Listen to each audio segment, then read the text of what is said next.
সিজদায় গেছি, পায়ের নিচে জায়নামাজ, তাও গরম মানে না। তার নিচে দিয়েছি জুতা, তারপরেও গরম মানে না।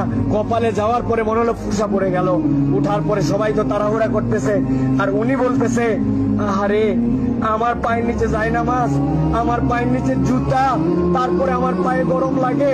আর আমার নবীর সাহাবীদেরকে কালেমা গ্রহণ করার জন্য এই পাথরের মধ্যে চিৎ করে শোয়ে রেখে বুকের উপরে পাথর জমাই দিয়েছে। আমার নবীর সাহাবীদেরকে পাগলা উটের পিঠে বেঁধে এই মক্কার অলিগলিতে টেনে ইচ্ছুড়ে বেড়াইছে। এই জায়গাতে তাদের বুকের উপরে পাথর চাপায় আগুনের মধ্যে দিয়ে দিছে। তাদের রক্তের বিনিময়ে ইসলাম পাইছি।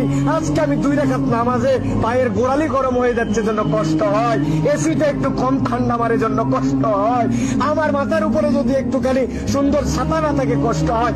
আমার নবী, আমার সাহাবীরা কি কষ্ট করছে, এটা ফিলিংস এর সফর, হজের সফর, অনুভূতির সফর।